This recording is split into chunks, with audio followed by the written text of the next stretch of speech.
So it was 1989, and the big slasher craze of the 80s was slowly coming to an end.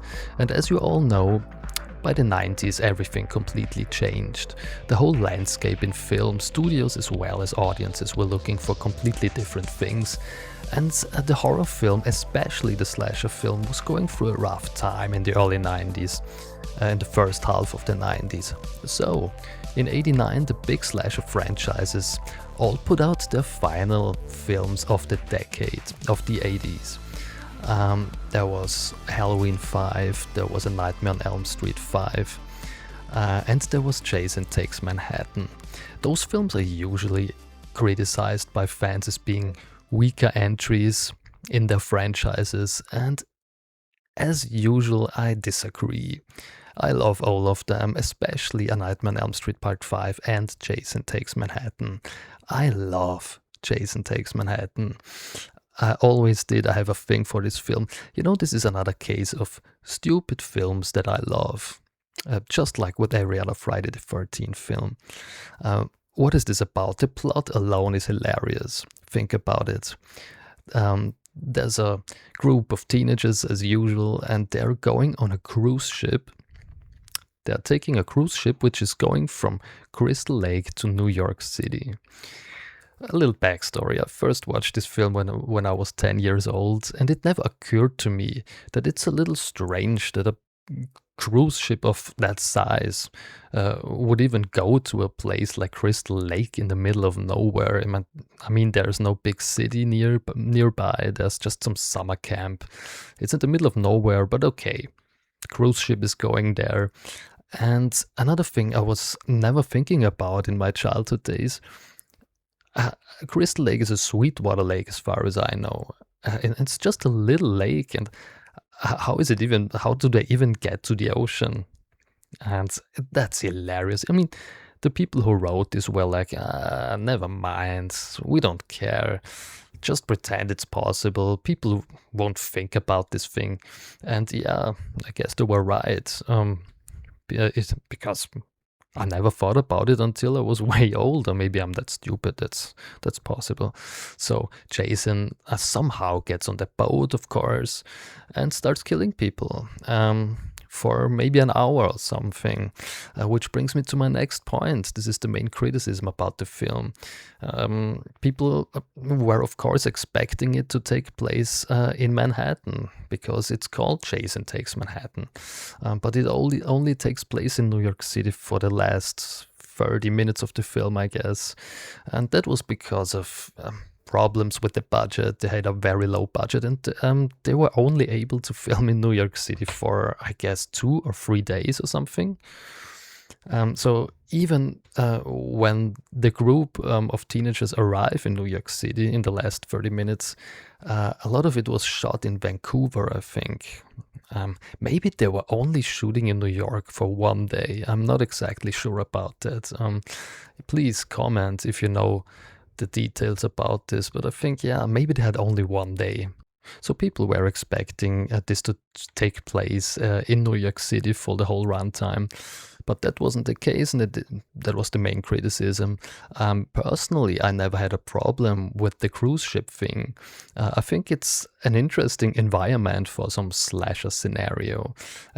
Nice atmosphere, and I think they at least managed to use the setting to its full potential, let's say. Jason kills someone at the sauna. He kills someone in the engine room.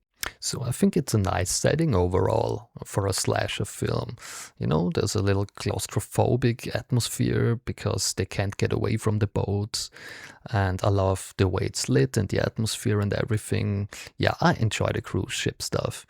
I love the look of Jason. I think it's one of my favorite looks of the franchise. He looks slimy and gooey, and I love the way his mask looks. It's a little yellow and dirty. And Kane Hodder returned in the role of Jason, which is great. I love him. He's, of course, an icon, and he's got a very distinctive way. You know, his signature style of moving and yeah, the way he moves and stuff like that is just unique. you, as a horror fan, you immediately know that it's Kane Hodder in the role. The other characters, forget about them. They're not interesting, as in every Friday film, except for one guy, which I love, and he's the obligatory slasher film asshole. I love him a lot. I think his name is Charles, and he's the teacher. And he's played by, what's the guy's name? Wait a minute. He's,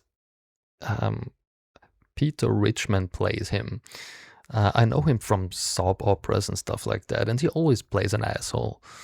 I saw him as a killer in an episode of Columbo. I love Columbo. So, yeah, he's an asshole, and he's very entertaining. The way he behaves, he's always like, dead serious, and this is inappropriate.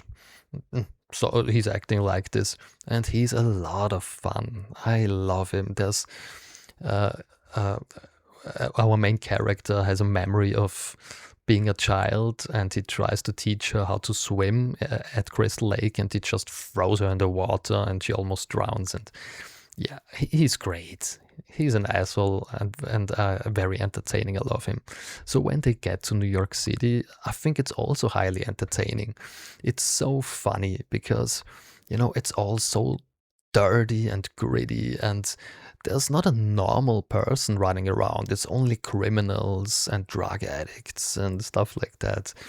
There are some thugs who are trying to attack Jason or whatever, and he just takes off his mask and shows him his face, and they of course are running away, and it's a very amusing scene. And I don't know if New York City, I know it was a dirty place back in the 70s and 80s, but I don't know if it was that messed up. I'm not sure about that. I think it's a little excessive maybe. Yeah, he's killing some drug addict with his own needle, and it's a lot of fun. It's dirty, gritty, and tasteless fun. Let's put it this way. It's tasteless fun, just like with all of the other Friday the 13th films. I love how tasteless they all are, and they're a lot of fun. So yeah, there's this scene on Times Square. There's a dinner scene which I love, and they are down in the subway stations in the end of the film. Yeah, it all looks pretty cool, and considering the fact that they only had one day to shoot in New York, I think they made the best out of it. I think it all looks pretty cool. So overall, this is campy fun, and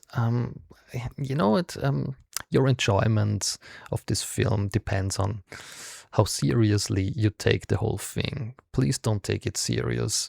Open up some beer or something like that. Watch it with some friends, and it's a lot of fun. It's 80s nostalgia.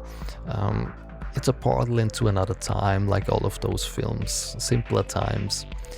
And yeah, just enjoy. Do yourself a favor and rewatch it if you haven't seen it in a while, or watch it if you haven't ever seen it. It's a classic among horror fans. I love that it got mentioned in Scream 6 a few years ago, and in some other horror films. Yeah, it's a classic. Thank you for watching. Love you, and see you very soon.